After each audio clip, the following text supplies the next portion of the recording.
Welcome back to The Explainer. Today, we're unpacking an absolutely unprecedented gaming industry shakeup. And we're starting with literally the biggest game of the decade, Grand Theft Auto 6.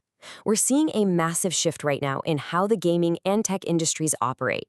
I mean, there is incredible volatility across the board, from aggressive console wars to massive security flaws in AI, all the way to retroactive hardware paywalls. So let's get right into it.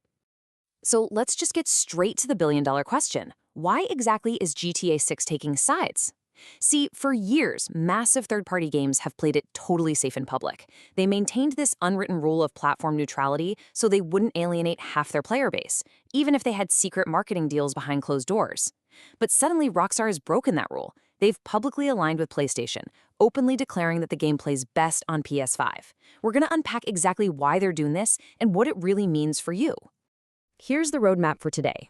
Number 1, the PS5 and Rockstar Alliance. 2, tech advantage or marketing spin. 3, Xbox on the defensive. 4, Rockstar faces union battle. And finally, number 5, tech security and paywalls. Section 1, the PS5 and Rockstar Alliance.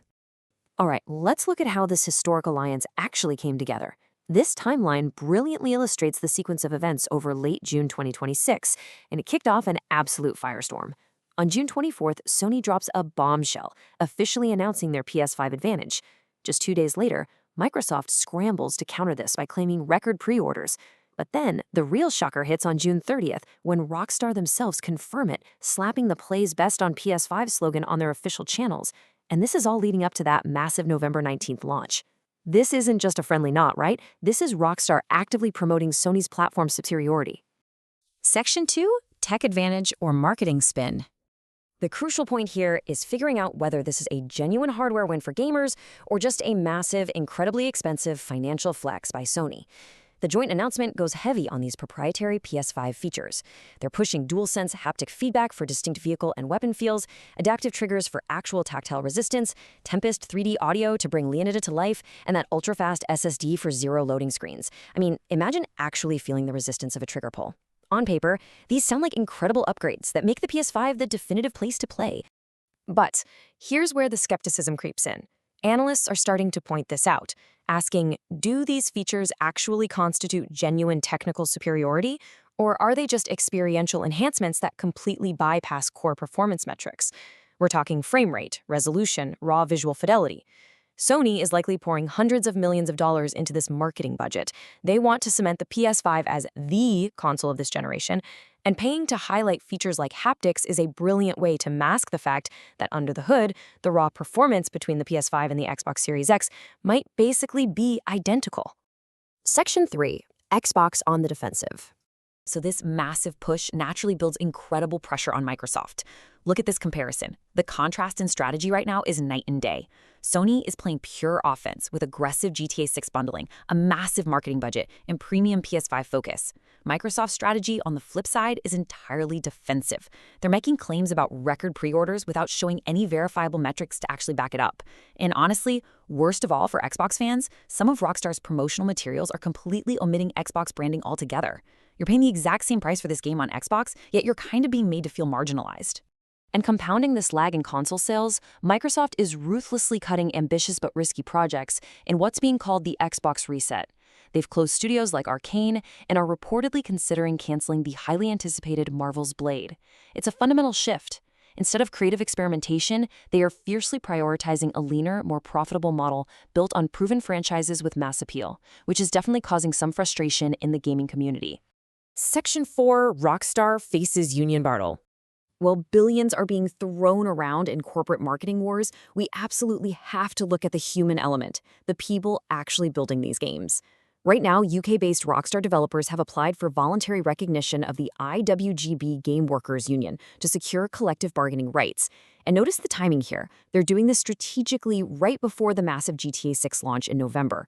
They're fighting against crunch culture and poor working conditions by seeking formal union representation when the company is in the spotlight. This statement from the union rep really grounds the whole story.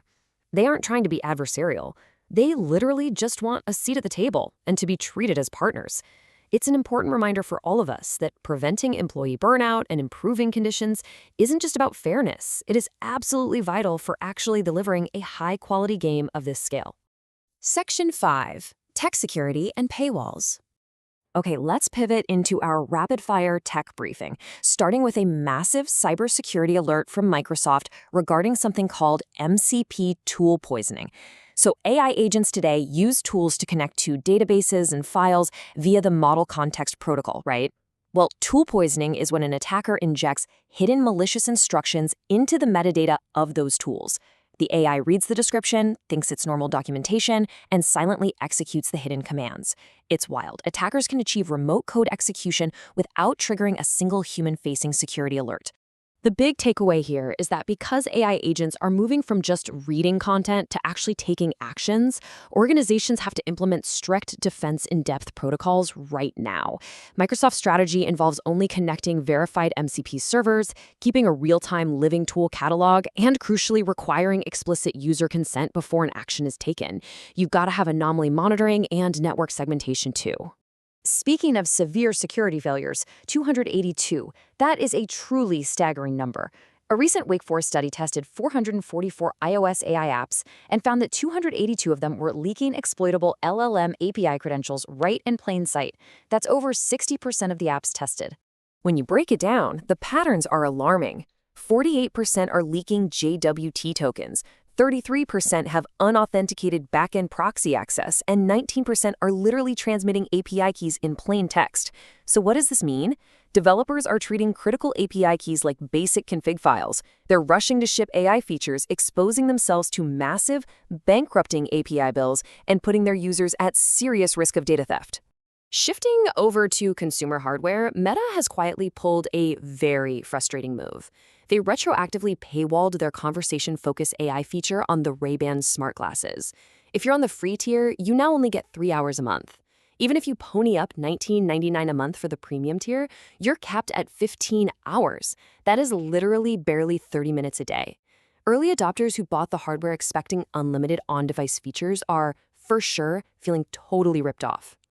And this just perfectly illustrates the frustrating subscription economy creeping into our physical hardware.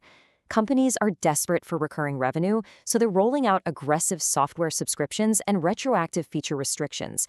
But locking previously free features behind ongoing fees is a guaranteed way to completely alienate users and destroy consumer trust. Which brings us to our final overarching question for today. When you look at Sony's aggressive push to claim GTA 6, Microsoft's ruthless studio closures, Rockstar's developers having to fight for basic union representation, and Meta retroactively paywalling hardware, we have to ask, are corporate consolidation and aggressive monetization actually worth the cost?